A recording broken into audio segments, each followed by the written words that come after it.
Following directions is something that we're taught when we're very small. And there are pros and cons to not following directions. We're going to talk about that today. Hi there, I'm Angela Brown, and this is Ask a House Cleaner. This is a show where you get to ask a house cleaning question, and I get to help you find an answer. Now, today's question comes from house cleaners, and it's a multiplicity of questions that I've packaged together to give this particular answer. There are a bunch of house cleaners that contact me on a day-to-day basis with things that have gone awry in their business. And if we individualize those things and we trace them back to customers' requests, what I'm finding is that a lot of house cleaners do not know how to follow directions or instructions. Now, I have a private Facebook group, and there are sometimes I will ask people for something. I need a piece of information from you. Here's the exact information that I need.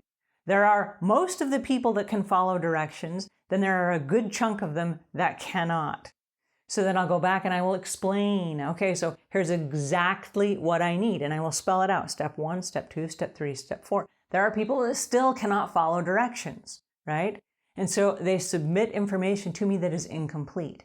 So if you cannot follow directions, and if following directions is not in your wheelhouse, then you need to get some help if you're going on a bid for a customer. Because if a customer is giving you instructions, things they need done at their house, and you are not able to follow instructions, then you are not going to be able to serve that customer in a way that they expect. And you're going to get fired simply for the fact that you are bad at following instructions.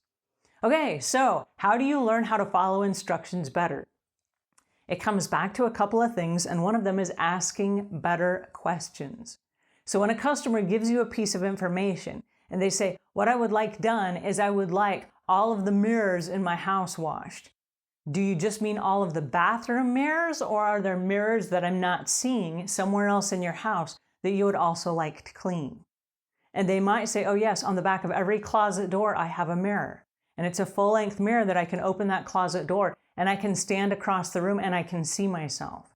Ah, isn't that an interesting question? Because you may get fired because the mirrors were not clean when you knew that you went through and you cleaned every one of the bathroom mirrors. But because the doors were closed on the closet, you didn't open up the closets and you never knew that there were mirrors on the backs of the closet doors. See how that works? So it's not that you did not follow instructions as much as it is you did not ask the right questions. Now, because a customer lives in their own house, it's very easy for them to forget that you do not live there. They know that there's a mirror on the back of every closet door, but you do not know that because you do not live there, right? And so you have to ask for clarification. This is an awesome way to do this when you're doing the initial walkthrough with the customer. So I always ask, and this is just one of my go-to questions.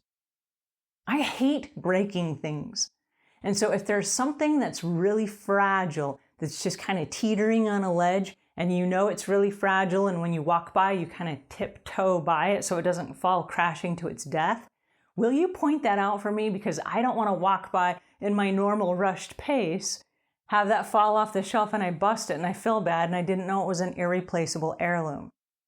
And people go, yeah, in fact, there are several of those in my house. And they will point them out to me. And it will be crazy stuff. Like there will be a mirror hanging on a wall by one nail. Okay, well, if I just started cleaning that and I moved it around, it's going to fall crashing to its death. But if I know that, I can brace it with one hand while I clean it and then gently remove my hand and the mirror still sits on that one nail, right? Okay, so are you good at following instructions? If you're not, you need to become a pro at it. Because even though you know your business, and even though cleaning is in the back of your mind and you can do it with your hands tied behind your back and your eyes closed, actually you can't, you need your hands. But because you know it so well, it's easy in our business to assume that the customer is going to give us the information, right? Oh, this is bad. The customer assumes you know your way around their house. We assume the customer is going to tell us what we need in order to do our job correctly. Wow, that's a lot of assumptions. All right, the answer is we don't know our way around the customer's house, and the customer doesn't know how we work. So there has to be a lot of communication in order for us to be able to follow and execute instructions and directions. So starting today, I don't want to get any more emails from people or texts or phone calls of like, hey, my customer fired me because of this, that, and the other. And we trace it back to, it's because you cannot follow instructions. If you are not able to follow instructions, ask for clarity. Ask for more information. Ask for understanding. Now, it happens every day. People ask me questions. And I scratch my head. I'm like, wow, I have no idea what the answer to that question is because I have no idea what the question is. And I have to send a note back and say, I'm sorry, I don't understand the question. Can you please rephrase the question and use different words so that I will understand it and can provide you with a better answer? And so there are times that even I get questions and I sit here and I scratch my head and I'm like, is that a question? Or is this person just writing me a little piece of their diary? I mean, I have no idea.